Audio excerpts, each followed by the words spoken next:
The galaxy is a tapestry of whispers. A billion stars, a trillion worlds, and between them, the silent, patient dust of eternity. On one such world, a world of crystalline spires and gentle bioluminescent rivers, the Veil, a people of elegant slender forms and skin like mother-of-pearl, went about their days in peaceful industry. Their music was mathematics. Their art was astronomy. Their history, etched in light on quantum crystal, spoke of millennia of curated beauty, of philosophy, of slow, graceful evolution away from crude things like violence, like rage. They were not defenseless. Oh no. Their science was profound. They could fold space, calm stellar flares, sing to the quantum foam. War, however, was a forgotten dialect, a rusted tool in a sealed vault. To the Veil, a threat was something to be analyzed, understood, and elegantly contained. A problem to be solved, not a foe to be crushed. And then they found Earth. Or rather, Earth found them. A crude, pulsed radio signal, decades old, blurted into their listening arrays. They decoded it, a simple pictorial message, a depiction of a biped, a map of a solar system. Curiosity, that gentle flame, was lit. They observed from afar. They saw the chaos, the fractured politics, the environmental scars, the dazzling, contradictory bursts of art and atrocity.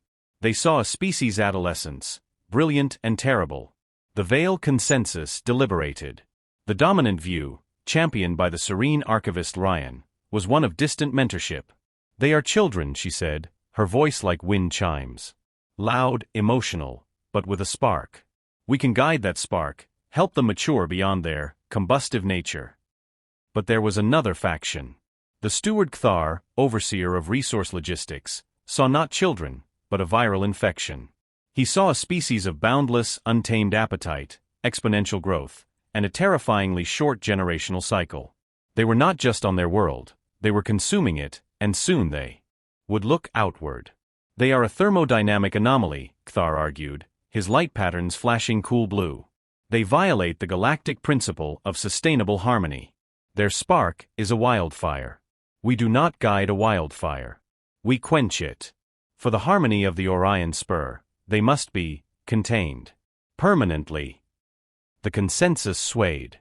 Fear, a long-dormant seed, found fertile ground. The principle of preemptive harmony was invoked, a law so ancient it was more legend than statute. It allowed for the sterilization of a nascent threat before it could blossom into catastrophe. They would not send warriors. They had none. They would send a sculptor. A single veil vessel, the light of reason, entered the soul system. It was a beautiful thing, like a shard of ice catching sunlight. It ignored the frantic primitive hails from lunar and Martian outposts. It took position at the Sun-Earth L1 point. Its mission was clean, surgical, absolute. It would use gravitational filament technology to induce a controlled catastrophic failure in the Sun's core, triggering a premature helium flash. The star would swell, just enough, to gently bathe Earth in a sterilizing corona. A painless end. A clinical solution. A tragic necessity for the greater cosmic good. On Earth, panic turned to paralysis, then to a desperate unified plea. Every channel, every language, broadcast one simple message: we are here. We wish to talk. Do not do this. The Veil heard. They understood. And with the profound tragic pity of a gardener removing a diseased leaf, they activated the sculptor. The instruments on the light of reason sang a complex song of folded spacetime. A filament of pure gravity, thinner than an atom but dense as a neutron star, was threaded into the sun's heart. The star shuddered. On Earth, a false, terrifying dawn erupted across the Pacific. The sky turned a sickly, brilliant white. Humanity held its breath. And then, nothing. The sculptor's song hit a discordant note. The sun's core, a maelstrom of chaotic magnetism and plasma dynamics far more turbulent than any Veil model had predicted, resisted. The filament snapped, rebounding with a fraction of its energy. The effect was not sterilization. It was a solar sneeze. A coronal mass ejection of unimaginable magnitude erupted. Not toward Earth, but directly at the light of reason. The Veil ship's harmonic shields, designed to deflect radiation and particulate matter, were utterly overwhelmed by the raw kinetic fury of a star's rebuke. The vessel was bathed in a plasma storm hotter than its creator's forge worlds. Its beautiful crystalline hull cracked. Systems failed. The light of reason, shorn of its power, became a frozen tomb, tumbling silently out of orbit, its crew of 500 in emergency stasis. On Earth, celebrations died in throats. The false dawn faded. They had been saved by a cosmic accident, by the stubborn chaos of their own star. The message was clear: the aliens had tried to kill them. They had failed. But they would be back. And in that moment, something in the human psyche shifted. The fear did not evaporate. It was forged in the furnace of that collective near-death experience into something else. Something cold, hard, and focused. The world's governments, in a feat of cooperation previously thought impossible, convened under the stark new banner of the United Earth Defense Directorate. The old flags still flew, but now they flew beneath a new symbol, a black circle, representing the void, with a single unblinking silver in the center. The human pupil, watching.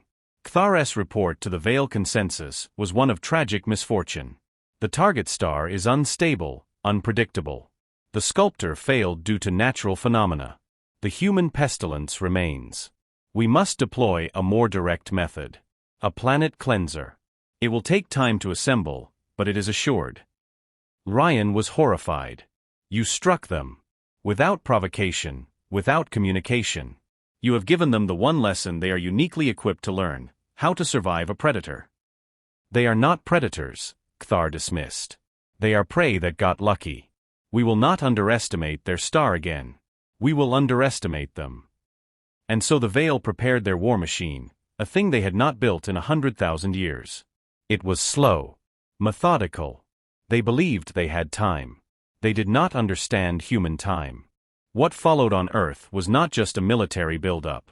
It was a species-wide metamorphosis.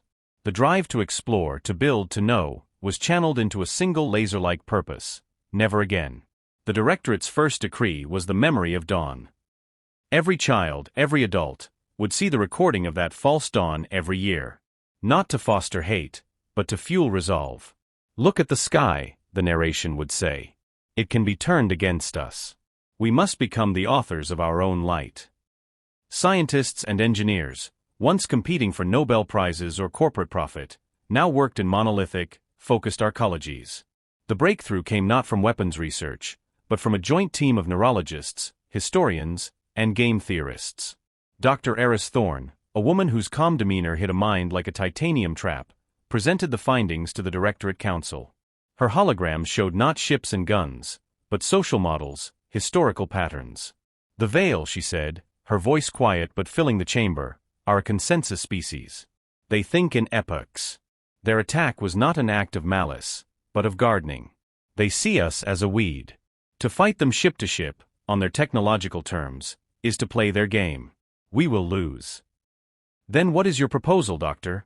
The chairman asked, his face etched with the strain of a world waiting. We change the game. We show them we are not a weed. We are the fire.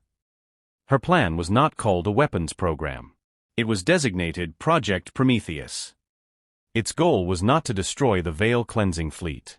It was to make the very idea of attacking humanity psychologically and logistically impossible. To weaponize human nature itself.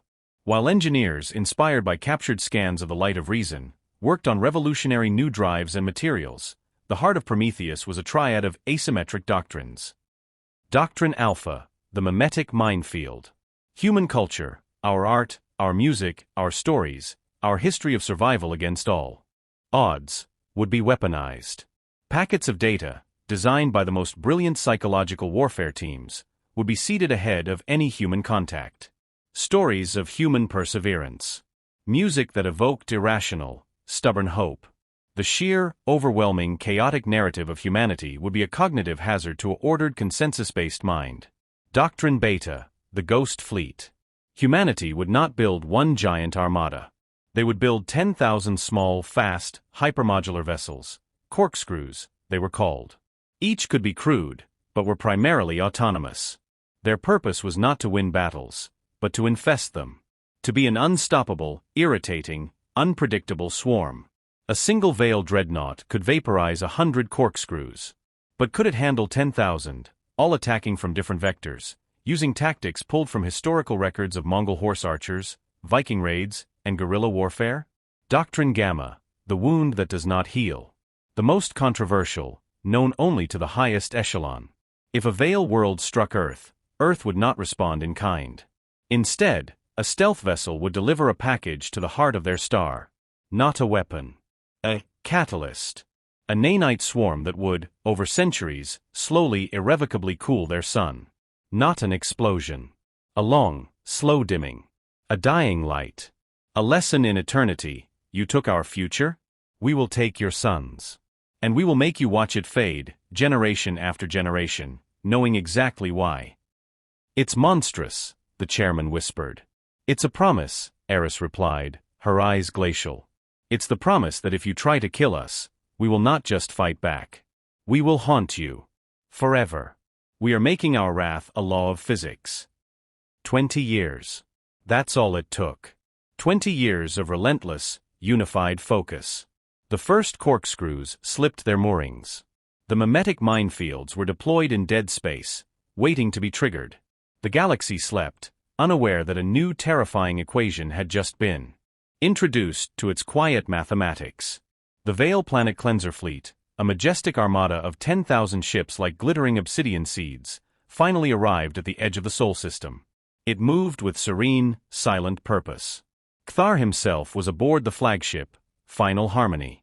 They expected to see a slightly more advanced version of the primitive world they'd targeted decades before. Perhaps a few orbital stations.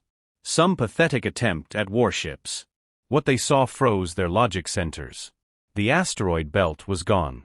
In its place was a swirling dynamic cloud of shipyards, habitats, and fortifications, the Rust Cloud.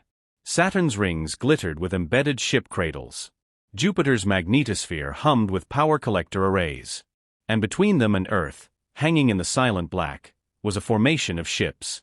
Not a wall of dreadnoughts, but a cloud of things. Small, angular, ugly. They looked thrown together, asymmetrical, bristling with what looked like random protrusions. To the Veil aesthetic, it was visual chaos. An insult to order.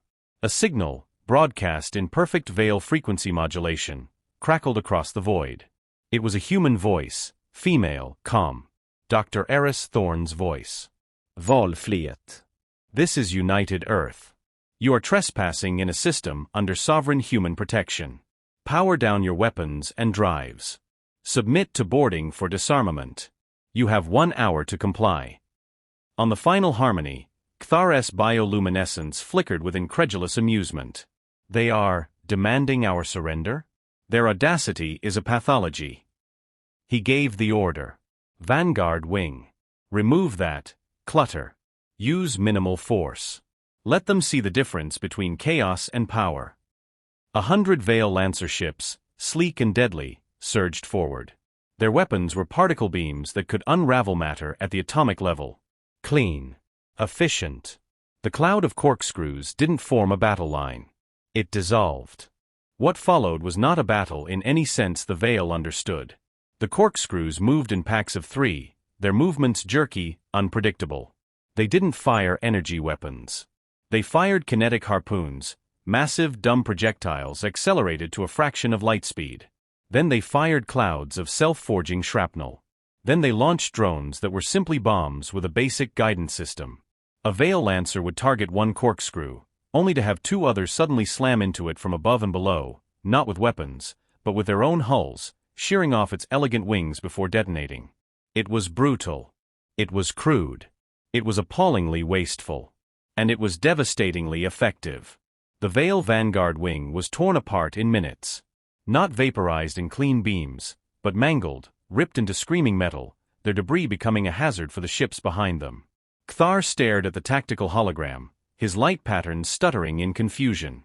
What are they doing? This is not combat. This is insanity.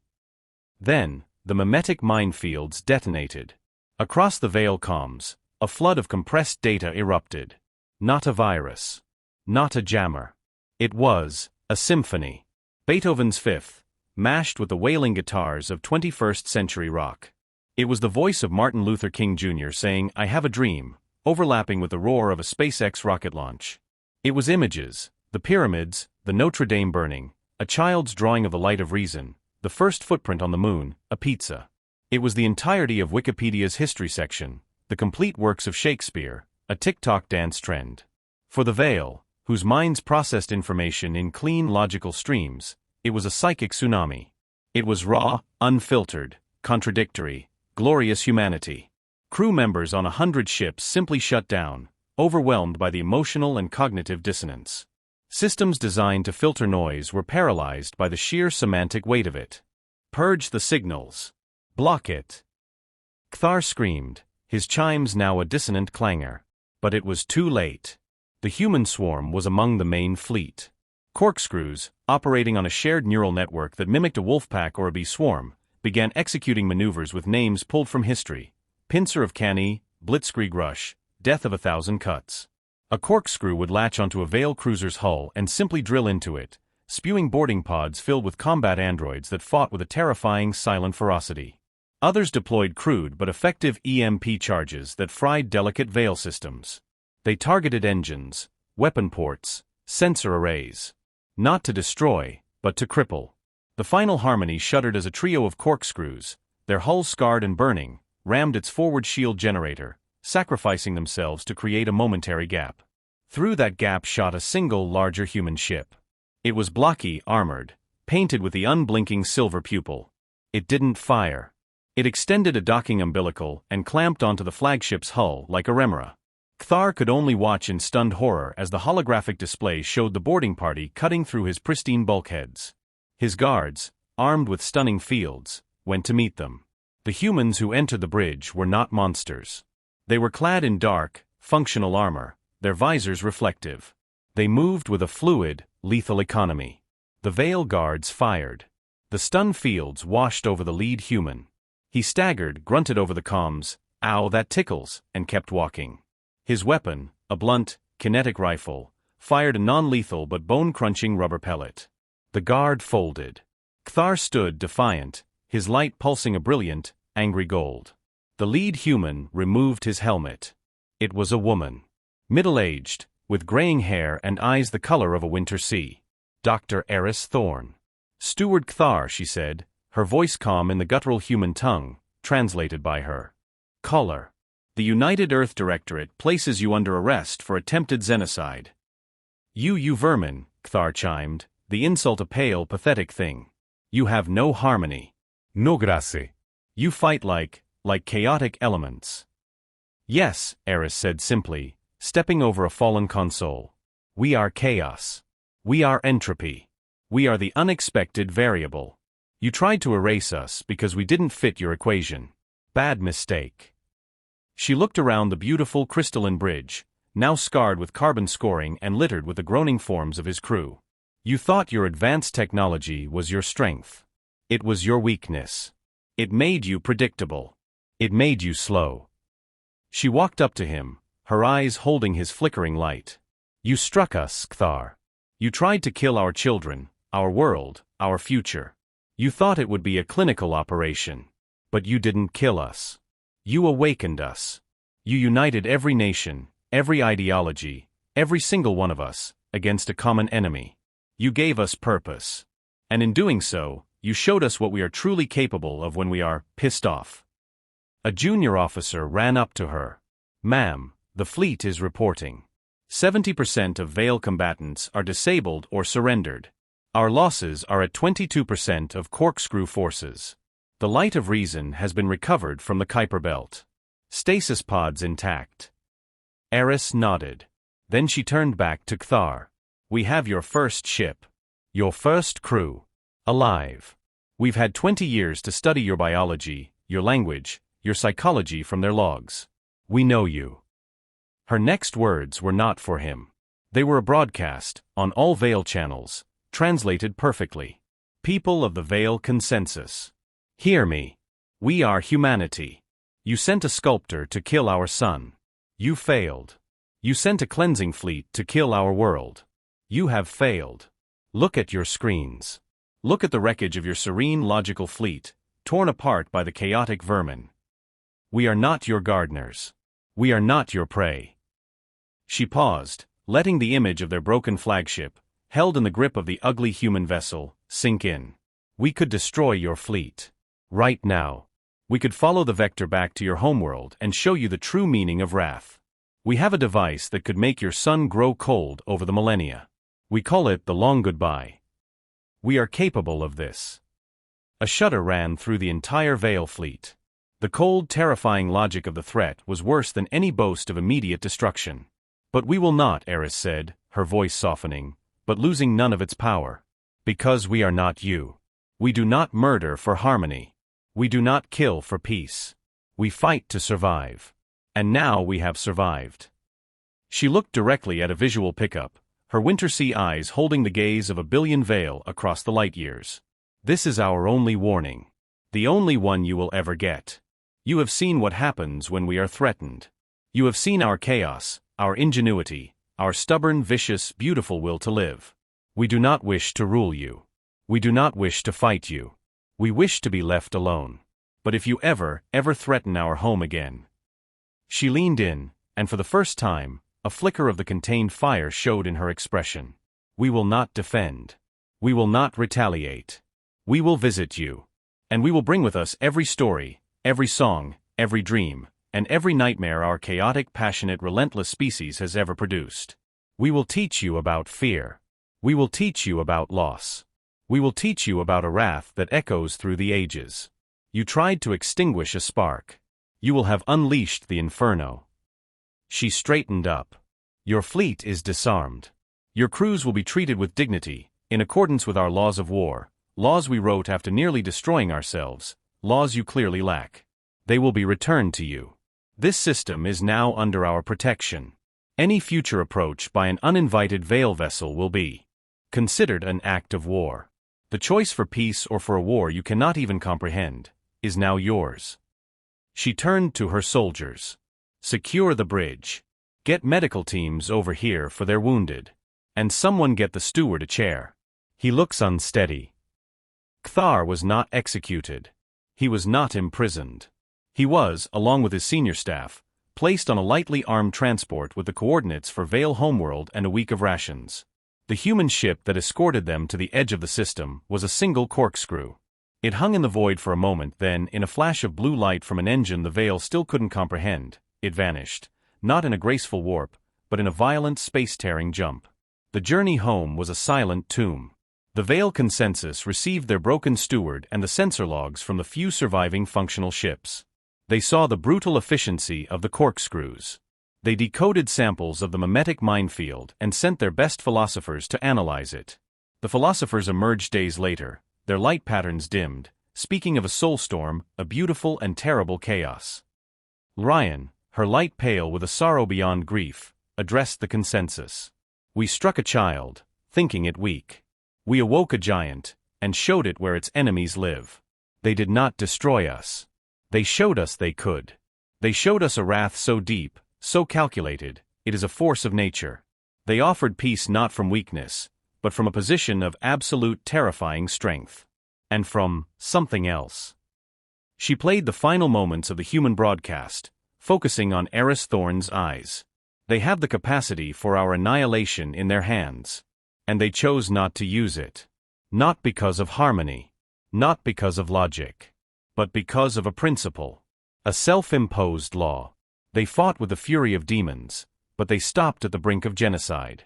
That is the most terrifying and awe-inspiring thing I have ever witnessed.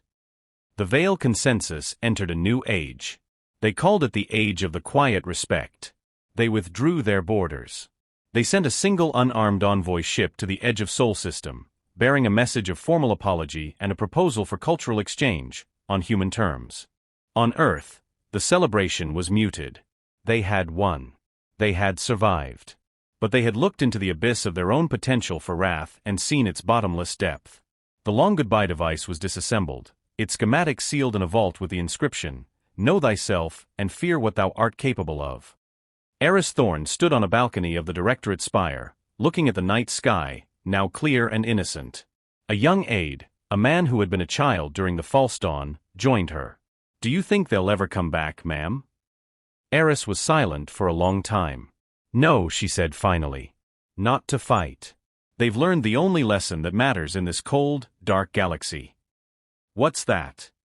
She turned to him, the ghost of a smile on her lips, but her eyes still held the winter sea. That there are predators, and there are prey. And then, there are humans. We are the ones who, when you try to burn us, learn to live in the fire. And then we learn to become the fire. And we are the only ones who can walk out of it, and choose not to burn the world that attacked us. She looked back at the stars, at the silent, watching void. We are the monster under the bed of the galaxy now. And we have just politely told the galaxy to sleep tight. And for the first time, the galaxy understood what it truly meant to be human.